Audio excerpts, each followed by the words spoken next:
الرحمن الرحیم. ایک سیکنڈ چپ کر جائے نا یار. بھائی ایک منٹ سارے خاموش ہو جائیں آپ. سب خاموش ہو جاؤ. چلے سر بسم اللہ.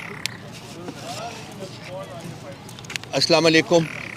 شکریہ جی آپ تشریف لائے. آپ کو پھر آج تکلیف دی ہے کہ کل سے لے کے آج تک جو ہوا ہے اور جو ہو رہا ہے اس کا تھوڑا سا آپ کے ساتھ احاطہ کیا جائے اور دیکھا جائے کہ ملک کس ڈگر کے اوپر آگے چل رہا ہے یا ملک کو کس ڈگر کے اوپر آگے کی طرف پش کیا جا رہا ہے. جہاں تک پری پول فیس کا تعلق ہے میرا خیال ہے کہ ہم پہلے بات کر چکے ہوئے ہیں. جب سے پی ٹی آئی کی حکومت کو گرایا گیا تھا, نکالا گیا تھا, اس سے لے کے الیکشن ڈے تک ہماری جو پولیٹیکل سپیس تھی وہ لگاتار کم ہوتی گئی, یہاں تک کہ ہم نہ اپنا کوئی جلسہ کر سکے, نہ اپنی کوئی ہم ریلی کر سکے, نہ کوئی ورکرز کنونشن کر سکے. گھر کے اندر بھی, حتیٰ کہ گھروں کے اندر بھی جو ہماری کچھ محفلیں ہوئی ہیں وہاں بھی پولیس نے ہمیں ٹارگٹ کیا, لوگوں کو گرفتار کیا, ٹارچر کیا, ان کو پولیٹیکل ان کی کنورژنس جو تھی وہ انجینئر کی. تو اس کے باوجود میں اپنے عوام کو اور پی ٹی آئی کے فالوورز کو اور ورکرز کو کمپلیمنٹ کرنا چاہوں گا جنہوں نے کہ اس تمام ظلم و جبر کو بڑی خندہ پیشانی سے اس کا مقابلہ کیا اور اس کے بعد کل الیکشن ڈے کے اوپر چوک در چوک باہر نکلے. اور میرا خیال ہے کہ ابھی تک تو پرسنٹیج ووٹر ٹرن آؤٹ تو نہیں آئی, لیکن ایک اندازے کے مطابق بی دی ہائیسٹ ایور. سو یہ ہمارے جو ووٹر بیس ہے, ہماری جو سپورٹرز ہیں, ان کی ریزیلینس کو, ان کے پیشن کو, ان کے کرج کو ریفلیکٹ کرتا ہے. سو ہیٹس آف ٹو دیم, میں ان کو کمپلیمنٹ کرنا چاہوں گا. اب یہ دوسرے فیز کی طرف آتے ہیں کہ یہ تو سارا گزر گیا, لیکن کل جب الیکشن ڈے کے بعد الیکشن ریزلٹس آنے شروع ہوئے 5 بجے کے بعد, تو ایک ڈرفٹ تھی الیکشنز کی جو کہ سامنے بالکل کلیئرلی نظر آ رہی تھی کہ میجورٹی آف سیٹس کے اوپر, وہ پروونشل ہوں یا وہ نیشنل اسمبلی کی سیٹس ہوں, وہاں پی ٹی آئی جو تھا وہ لیڈ میں تھی یا ویری کلوز سیکنڈ تھی. تو یہ جو کام تھا یہ جاری رہا 3-4 گھنٹے تک تو جاری رہا, لیکن اس کے بعد نوٹس کیا گیا کہ الیکشن کے ریزلٹس کی جو ڈیکلریشن ہے اس کو آہستہ سلو ڈاؤن کیا گیا اور کچھ دیر کے بعد 12 بجے 10-11 بجے کے قریب وہ الیکشن ریزلٹس بالکل آنا بند ہو گئے. اور آج صبح تک یہی سما رہا, اور جو کل شام کے ریزلٹس تھے وہ آج صبح بھی وہیں سے شروع کیا گیا اور بہت سلو سپیڈ کے اوپر الیکشن ریزلٹس جو آنے شروع ہوئے. لیکن جو کل جیت رہے تھے وہ آج صبح ہار گئے, اور جو کل ہار رہے تھے وہ آج صبح ان کو جتوا دیا گیا. اور یہ کافی 1 نہیں 2 نہیں بلکہ بہت ساری کنسٹیٹوئنسی میں یہ عمل جو ہے وہ دیکھنے کو ملا. تو لازمی بات ہے کہ پردے کے پیچھے کچھ انجینئرنگ ہو رہی تھی. اس میں خاص کر الیکشن کمیشن آف پاکستان کے رول کو جو ہے وہ ہائی لائٹ کرنا چاہوں گا. یہ پاسٹ میں بھی آپ کو پتہ ہے کہ پچھلے الیکشنز میں بھی ان کا رول جو ہے, یہ جو بھی وہ اپنا سسٹم لاتے ہیں وہ شام کے کسی نہ کسی پہر وہ کلیپس کر جاتا ہے, اور وہاں سے پھر وہ انجینئرنگ کا, الیکشن انجینئرنگ کا پروسیس شروع ہوتا ہے, اور اس وقت یہ دوبارہ شروع ہوتا ہے جب کہ وہ انجینئرنگ کا پروسیس جو ہے وہ کمپلیٹ ہو چکا ہوتا ہے, اور ان لوگوں کو جن کو جتوانا ہوتا ہے وہ جیت چکے ہوتے ہیں. سو اس کے اوپر بھی take a very strong exception to that. اور اس کے باوجود میں یہ کہنا چاہوں گا کہ کے پی میں, خیبر پختونخوا میں ہم لوگوں نے ورچولی لینڈ سلائڈ حاصل کی ہے. وہاں سے 40 میں سے میرا خیال 38 نیشنل اسمبلی کی سیٹس جو ہیں وہ ہم نے جیتی ہیں. پروونشل اسمبلی میں ہماری 2/3 سے بہت زیادہ میجورٹی ہے. پنجاب میں ابھی تک ہم لیڈ میں ہیں دوسری پارٹی کے ساتھ, جس کو کہ انجینئر کر کے اوپر لایا گیا ہے. نیشنل اسمبلی کی سیٹس جہاں ہیں وہاں بھی ہم لوگ لیڈ میں ہیں, اور ہمیں کلیتاً یقین ہے کہ اگر الیکشنز کے ریزلٹس جو ہیں وہ ڈکلیئر کیے جاتے ہیں اور اس میں minimal level of honesty and integrity کا اظہار کیا جاتا ہے, تو ہم کم از کم 3 حکومتیں جو ہیں وہ بنانے کی پوزیشن میں ہوں گے. سینٹر کی حکومت, کے پی کی حکومت اور پنجاب کی حکومت. لیکن اس وقت جو کوشش ہو رہی ہے میں اس کو بھی الفاظ میں بیان کرنا چاہوں گا کہ حتی الوسع لوگ ٹرائی کر رہے ہیں کہ جی ہمیں کم از کم ان میں سے 2 سے, کے پی میں تو وہ کچھ کر نہیں سکتے, لیکن پنجاب میں اور سینٹر میں ابھی تک وہ جو عمل ہے انجینئرنگ کا وہ جاری ہے, اور ان کی کوشش یہ ہے کہ جی ہمیں ان حکومتوں میں کسی قسم کا حصہ نہ ڈالنے دیا جائے. سو پوسٹ الیکشن جو فیز ہے اس میں میں صرف یہ بتانا چاہوں گا کہ ہمارے پاس آپشنز ہیں, فال بیک آپشنز ہیں. ہمارے پاس ٹرائبیونلز میں جانے کا آپشن ہے, ہمارے پاس کورٹس آف لاء میں جانے کا آپشن ہے. ہم ان تمام آپشنس کو ایکسرسائز کریں گے. اس کے علاوہ ہمارے پاس سپیریئر کورٹس میں بھی جانے کا آپشن موجود ہے, وہ بھی ہم ایکسرسائز کریں گے. اس وقت اس کے علاوہ آئین اور قانون کے کانٹیکسٹ میں ہمارے پاس جو بھی رائٹس ہیں جو کہ آئین اور قانون ہمیں دیتا ہے, ہم ان کو بھی ایکسرسائز کرنے کا پورا حق رکھتے ہیں, اور ہماری ڈٹرمنیشن بھی یہی ہے کہ ہم ان کو کریں گے. سو یہ ٹیمپرنگ جو ہے اس کو ہم لائٹلی نہیں لے رہے, اور اس ٹیمپرنگ کو ہم we are not going to accept it just lying down.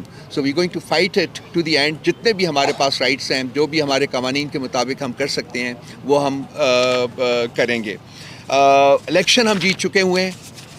اب یہ ٹیمپر جتنا مرضی کر کے ہم سے وہ لینا چاہیں, لیکن الیکشن مورل وکٹری جو ہے وہ ہم نے اپنی اسٹیبلش کر دی ہے. اور جن نامساعد حالات میں پی ٹی آئی نے الیکشن میں حصہ لیا, جن نامساعد حالات میں ہم نے 2 سال گزارے, اور جن نامساعد حالات میں ہم آج کا دن بھی دیکھ رہے ہیں کہ کس طریقے سے یہ رزلٹس کو چینج کرنے کی کوشش کر رہے ہیں, اس میں سب سے زیادہ جو کمپلیمنٹ جاتا ہے وہ ہمارے عوام کو جاتا ہے, ہمارے فالوورز کو جاتا ہے, ہماری پارٹی کو جاتا ہے, and above everybody else, everything else.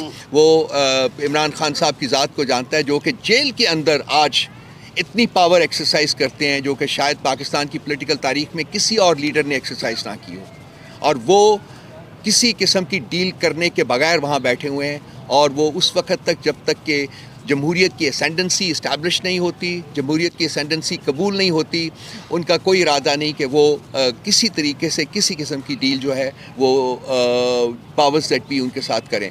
ہم چاہتے ہیں کہ ملک میں اب وقت آ گیا ہے کہ جمہوریت کو پنپنے دیا جائے. ہم چاہتے ہیں کہ جو بھی پولیٹیکل پارٹی ووٹس لے کے آئے اس کو حکومت کرنے کا حق ہے, اور وہ حق دیا جائے, اس میں کسی قسم کی انٹرفیرنس نہ کی جائے. اور اس انٹرفیرنس کو روکنے کے لیے ہمارے پاس جو آئین اور قانون نے ہمیں پاورز دی ہیں وہ مکمل طور کے اوپر کلیتاً وہ ہم ایکسرسائز کرنے کا ارادہ رکھتے ہیں, اور وہ ہم ارادہ رکھیں گے, وہ ہم کریں گے. بہت مہربانی آپ کی. اگر کوئی سوال ہو تو ایک تو یہ بتا دیں کہ بہت کم دیکھا گیا ہے کہ اگر بلہ نہ ہو تو کوئی ایک سکور نہیں بنا سکتا. آپ 3 سینچریاں بنا رہے ہیں بغیر بلے کے, مرکز میں بھی, کے پی میں بھی, اور پنجاب کے اندر. اس کو آپ کس نظر سے دیکھ رہے ہیں؟ دوسرا, کتنا فرق آپ سمجھتے ہیں 9 مئی میں اور 9 فروری میں؟ 9 مئی میں شیشے توڑ کر گرفتار کیا گیا پانی چیئرمین کو, اور آج آپ کا جو مینڈیٹ تھا اس کو توڑا جا رہا ہے, اس کو بریک کیا جا رہا ہے. کیا فرق سمجھتے ہیں آپ 9 مئی میں اور 9 فروری میں؟ 9 مئی کے بارے میں ہمارا جو ڈیمانڈ ہے وہ بڑا پرانا ہے, لیکن وہ میٹ نہیں کیا گیا کہ ایک انڈیپینڈنٹ انویسٹیگیشن کی جائے, جوڈیشل انویسٹیگیشن کی جائے, تاکہ جو ایکچوئل کلپریٹس ہیں ان کی نشاندہی کی جا سکے, اور پھر قانون کے مطابق ان کو سزا دی جا سکے. اور 9 فیبروری کو جو ہوا ہے, 8 فیبروری سے شروع ہو کے 9 فیبروری تک, میرا خیال ہے کہ اس کے بارے میں بھی انکوائری ہونی چاہیے کہ جو پس پردہ جو قوتیں آپریٹ کر رہی ہیں وہ کون ہیں, اور انہوں نے کیوں الیکشن کے ریزلٹس کو ٹیمپر کرنے کی کوشش کی. آپ اس الیکشن کو اور اس کی جو آؤٹ کم ابھی تک ہوئی ہے اسے رد کر رہے ہیں, اور کئی اور بھی شواہد ملتے ہیں, آپ ٹیمپرنگ کا ذکر کر رہے ہیں.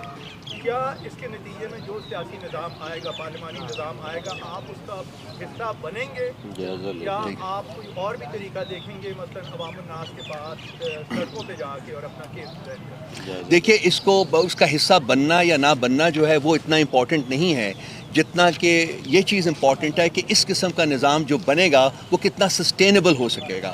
پاکستان کے حالات میں جو اس وقت ہیں, اکنامک سچویشن جو ہے, جو اسٹریٹجک سچویشن ہے, جو کانسٹنٹلی ڈیٹیریٹ کر رہی ہے, اس میں ہمیں چاہیے تھا کہ ایک ایسی حکومت آتی جس کے پاس ایک جینون پبلک مینڈیٹ ہوتا. لیکن حکومت کو, بننے والی حکومت کو اس جینون پبلک مینڈیٹ جو ہے اس کا وہ چرانے کی کوشش کی جا رہی ہے. سو کنسیکوینٹلی وی فیل کہ اس طرح سے جو بھی حکومت بنے گی حکومت بنے گی وہ کمزور حکومت بنے گی, اور آج کل کے تقاضے جو ہیں, جو ضروریات ہیں, اس میں وہ ملک میں ڈیلیور نہیں کر سکے گی.